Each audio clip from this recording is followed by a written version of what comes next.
All right, so for this first circuit, we're going to be on a landmine. So you can stick that barbell into a corner with some towels if you need to. If you've got a sleeve or a landmine sleeve, that's going to be working out perfect for you. You see a barbell, and we're going to start with a moderate weight. I've got a 25 on here. Okay, we're going to stand on either a step. I've got a bumper plate here, a 45-pound bumper plate. Any sort of 4 to 6 inch object, depending upon your height. The taller you are, the higher step you're going to need. You can go anywhere from your whole foot on to just kind of your toe and anywhere in between. We're going to kind of go with a floating heel here to make it a little more athletic. Find that big toe, keep that core tight. I've got the weight tucked against my chest, so I'm just holding here. I'm not going to extend at any point. I'm just going to keep the weight right here, tucking my arms into my side. I'm going to step back, and I'm going to explode up on that lead foot. So I'm trying to load into this hip here, and then I'm exploding back out. So I'm loading, and I'm putting that back leg down as light as possible. I like to leave it off the ground as light as possible, but I'm also putting it on as light as possible. I'm trying to explode out of that front leg. When we go down, make sure that nose is over the knees, over the toes. So we want all this in a straight line. That's important. Okay? And again, try to keep that weight mainly off the back leg and into this front leg so we can explode through. After that, we're going to get a bench. And we're going to have one side, hand and knee on the bench. And then we're going to get our weight way out in front of us. I'm going to use a kettlebell, and I'm going to post on the edge. Now, I'm leaning the kettlebell on its edge, and I'm grabbing the top corner here. And I'm going to row to my hip, and I'm going to reach back out. Row to my hip, reach back out. Row to my hip, reach back out. We call this a J row for that J motion. Maybe try to pause at the hip and then get a nice big extension back out onto the side of the kettlebell. We'll do 10 on each side there. So we're going to do 8 on our step down, then we're on each side, then we're going to do 10 on our rows. Again, push that weight a little bit, especially on the later sets. If we just get a few, if we get like 6, 7, that's okay too. We're really trying to push it, okay? Again, light and late on the step back, big long reach here on this J row. All right, we're going to have 4 rounds of that. Then we're going to rest between 2 minutes, about 2 minutes after this J row before we go back into this. Second circuit, we're going to do bench hops and suitcase carries. So we're going to just have a flat bench here. I'm going to lean my weight into my arms here. My feet are together. I'm going to jump and land. And then I'm just going to keep going side to side. I'm going to touch and go, touch and go. We don't want to hang out here real low or for a little long time. We don't want to get here and do this crazy bounce and go here, hardly any. We want to kind of touch go. So our weight stays up in my hands.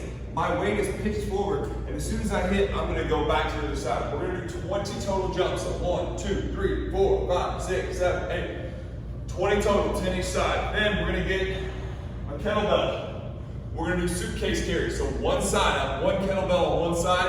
I'm going to stand tall, shoulders back. Set that pelvis neutral. Don't tuck it back. Don't let it roll forward.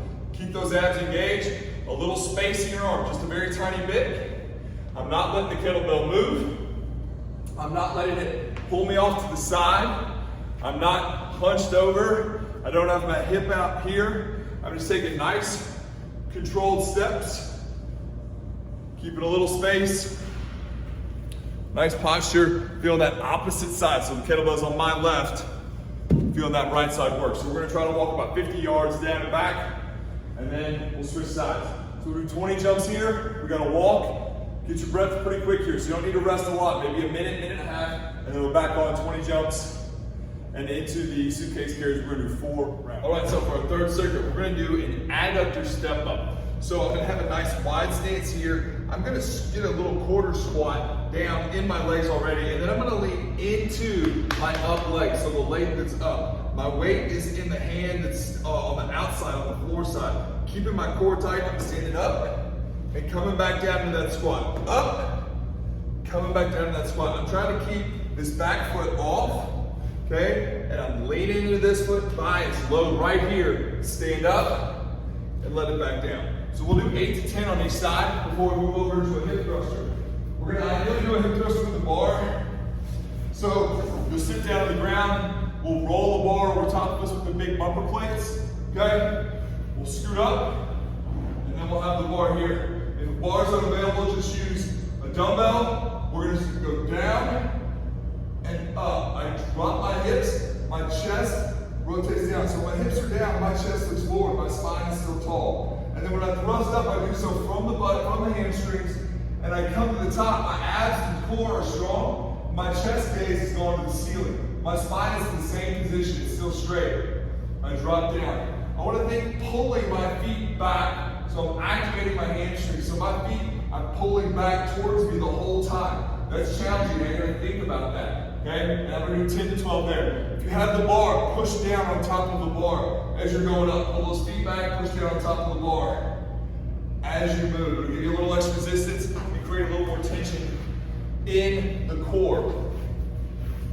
After we do our hip thruster and adductor step up, 4 rounds, 8 here, 10 to 12 there. Taking a few minutes rest in between, we're going to do a 4-minute push-up test. We're going to get on an elevated surface, so I like to use the tire outside. It's really nice here.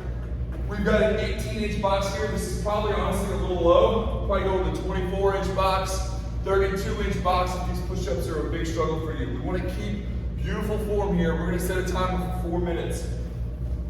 We're going to be on top of the box, checking in with our core, making sure that pelvis is nice and neutral. Don't stick the hips back. Don't dump the pelvis forward. We take our chest down. We press back up. Pull the shoulder blades apart at the top. Pull the chest down. Pull the shoulder blades together at the bottom. A nice full range of motion push-up. Look, we're going to get a lot of push-ups in here. 4 minutes is a long time. So we're going to have to take a rest. So after you do, I would not go to complete failure on any of these. I would just do as many as you can do. About an 8, 9 out of 10. Rest for 20, 30 seconds. Go. Then rest for 20 seconds. Go. Rest for 10, 15 seconds. Go. So make sure you're going to get your rest in there. Don't take it to absolute failure until the very end. Also, don't sacrifice form to get a number. Sure, we want to get as many as we can, but really we're trying to get a high volume of push-ups here. Set a time for 4 minutes. Keep track of your number because we're going to come back and visit this again, and we'll see if we've improved. All right. If you have questions, comments, thanks for watching. Shoot them below. We look forward to talking to you soon. Have a great workout.